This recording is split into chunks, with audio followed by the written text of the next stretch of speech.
So we're going to bring it here. We were talking about matchups earlier. Jquan McMillan, Riley Moss against Khalil Shakir. You have a certain idea as to who it's going to be. Right. And what the Broncos need to slow down. So Cecil, Lammy, how does Denver steal this game? How does Denver steal this game is they have to slow down or understand where the primary read is in the dirty bunch formation, because people think, how are you supposed to know? And it's a 3-by-1 formation. I'm not going to get too football-y, okay? And I personally believe there's a lot of smart football fans out there. So when you say cover 2, you're not talking over people's heads, all right? When I say dirty bunch, just know there's 3 receivers on one side of the field. There's 1 receiver on a single side, right? So it's 3-by-1, and there's a running back usually on the right side of Josh Allen. So there's 4 receiving options on the strong side of the field. The Buffalo Bills, they call it dirty because it's 2, and then they motion someone in to make it 3. Now it's a bunch formation instead of just being a double formation. So you have a bunch formation that's created by motion. Is it man or zone? It better be zone on that bunch side of the formation. And here's the key. Vance Joseph will already know this. I'm not saying anything that the Broncos coaches don't already know. But for you, the audience, when you're watching this game, watch Khalil Shakir and watch Jquan McMillan. Okay. This is the key. Keon Coleman versus Riley Moss. That's okay. Coleman's huge, and Josh will test him with like a jump ball. Riley will be ready. Riley will fight for it. He has great my ball mentality like a receiver. He's feisty, and he'll have a better game, right? He'll build that momentum. His first game back wasn't great, Bob. But like, to me, it's Jquan McMillan versus Khalil Shakir, because here's the key. In a bunch formation, when you have 3 receivers, you have a 1, 2, and a 3, a read, right, for Josh Allen. Yeah. And the complication comes in is like, who's the one? Who's the one? Who's the one?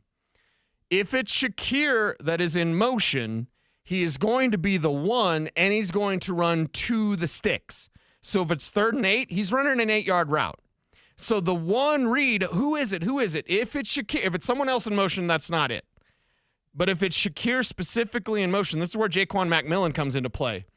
You better be playing some zone, and you better be watching. And if it is man, because Vance Joseph has said, I love running man. Yes, he has. I'm very good at running man. And they are. They're better at man than they are at zone. But Josh Allen kills you in man, because in a 3-by-1 formation, a bunch formation, they're just going to run a bunch of rub routes, and you're going to be out of position, and it's going to be a huge play.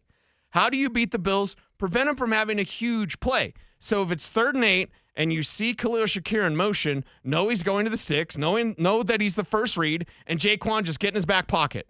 And if you can stop him at 7 yards and now it's 4th and 1 and they punt, that's a win for the Broncos. Yeah. If they're in the red zone and you stop them on 3rd and 8 because it's a 7-yard route and they have to kick a field goal, that's a win for the Broncos. If the Bills are getting 3 points, that's actually like a 4-point swing for the Denver Broncos, because they're not getting a touchdown. So they're going to bunch you up, and they're going to confuse you or try to with that motion. But just know if it's Shakir in motion, that's the guy he's going to 9 out of 10 times. So Jquan, you've had an up and down season. You're trending back up. Mm-hmm. There were times this year Jquan was getting worked. It was bad for like 3 straight weeks. He's trending back up. He needs to have the best game of his season. If you just tell me what Khalil Shakir's number are, much like I've said about Marvin Mims, tell me what Mims does, I'll tell you what the Broncos do. If you just tell me what Shakir's numbers are, throw out some numbers for me, and I'll tell you in that combination if the Bills won or lost. Well, this is what I was going to bring up earlier about the matchup, and it's Jquan for you, and I like that. So what Khalil has done all year is 76 catches for 821 yards. I told you earlier about the yards per catch from the tight ends, which is 14.1 and 10.2. Well, Khalil's a first down machine, just as you're describing. 10.8 yards per catch.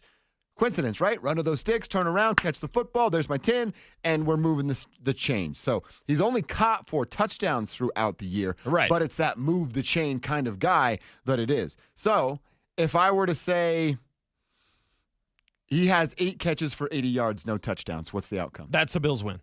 Really? That's a Bills because win. of the number of yardage? Because they're moving the chains. Mm-hmm. They're moving the chains. And if 8 catches... I mean, I was actually thinking I was going low on that. Wow. Okay. If it's that sort of performance, it means they're having success moving the ball. They're sustaining drives. And then Bo Nix is cold on the sidelines. Oh, good point. You want to flip the script with that. If point. Marvin Mims could get 8 for 80, that might be a Denver win. What if I said 6 for 60?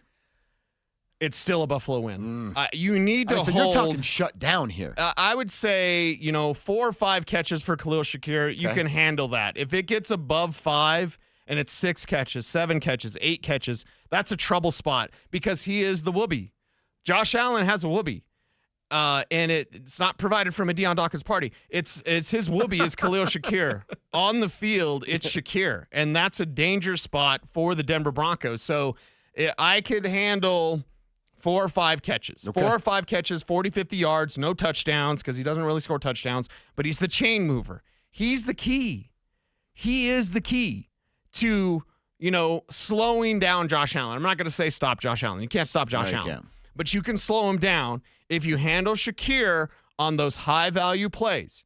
2nd and 8, whatever. Oh, they got us. Okay, whatever. 3rd and 8, you can get him. You can stop him. You can force him either into a tough decision. You going for it on 4th and 1? Or, are you going to punt? Are you going to kick that field goal? That comes down to Khalil Shakir. You get in the red zone, that's where Keon Coleman comes into play. Amari Cooper in his route running, probably on Pat Surtain, so he'll be eliminated. But it's like, and Curtis Samuel is their gadget guy. He is their lesser version of Marvin Mims. Think about that. Wow. Because Samuel himself, I think, was a 2nd-round pick. And I actually don't, like Riley Moss, Amari Cooper, I don't think that's a huge advantage Buffalo either. No. Name any of these guys. It's really getting Shakir on Jquan McMillan. How does Jquan respond? His play will tell you if the Broncos win or lose. And by the way, if you do hold Khalil Shakir to, let's say, 5 catches, 50 yards, no touchdowns, it's still going to be tough to beat Buffalo. Mm-hmm. If you shut down their chain mover, it's still going to be tough because of James Cook, because of Ray Davis, because of Ty Johnson. I haven't even gotten out of the backfield. Right. Oh, well, that's what's one of the conversations or matchups I wanted to talk to you about because you just listed 3 running backs that can hurt the Denver Broncos. Well, we said it earlier, Zach Allen, John Franklin Myers, Benito and Cooper kind of sealing that edge on the outside there, but really the guys up front, Malcolm Roach and DJ Jones, will be a part of that with their rotational pieces. Is that something that the Broncos have an advantage on? They haven't given up a 150 yards to a team in over 20 football games. The Bills are averaging just over 130 rushing yards on the ground. So what breaks there? Is it better Denver defense, interior defensive line that's I can't remember, definitely not in recent history. You probably do have to go back to the Super Bowl 50 team to talk about talent like this and production level on the defensive line to what this Broncos team has had. But the Bills are still a big-time threat running the football. Yeah, from and 3 running backs and a quarterback. And don't at me, bro, but I think they have a better defensive line than Super Bowl 50. Really? Did. Wow. They don't have better edge presence because, that's Vaughn and DeMarcus. And coming off the bench, with Shaq Barrett and Shane Ray, a first-rounder. I'm not going to say their edges are better, but their defensive line is. I wouldn't give you much argument. Yeah.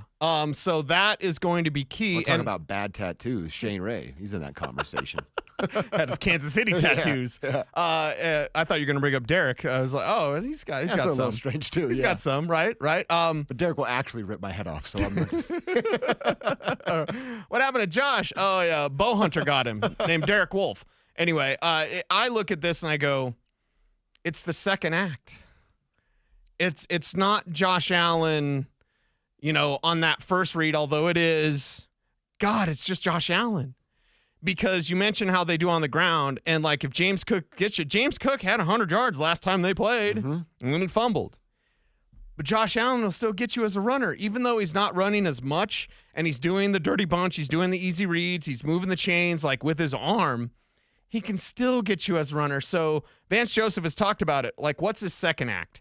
Because the first play, this is the play that you designed, and then this is the play that Josh Allen makes it. You designed it. We called the perfect defense to stop the play that they called. Awesome. Yeah. Josh Allen just changed it, not at the line of scrimmage. Kill, kill, kill. He changed it on the fly. So it's that second act. Maybe it's some sort of RPO. Does he keep it? Does he flip it? James Cook is very dangerous. Again, and I believe I heard Zach say this, he broke Thurman Thomas's record for touchdowns in a season. Yeah, Zach said that yesterday. That's significant because Thurman was amazing. So James Cook is someone to deal with. Just think of all these weapons that we're talking about. It's not Josh and a bunch of other guys. And again, maybe that's the fantasy nerd in me getting offended. Get as offended as you like. Yeah. Wait, that's me. It's not Josh and a bunch of slappies. Yeah. Well, it's Josh and a bunch of guys. No, these guys can play. And these guys are better than some of the guys you have because their third string running back, Ty Johnson, would start here. Exactly. I've been trying to figure out in my head throughout the day how I can get Zach on a bet. Like try to give him me like 10.5 points or something for the game. You know, get him real confident about what the Bills are. And then like if he loses, he has to be here at 1:45 every day.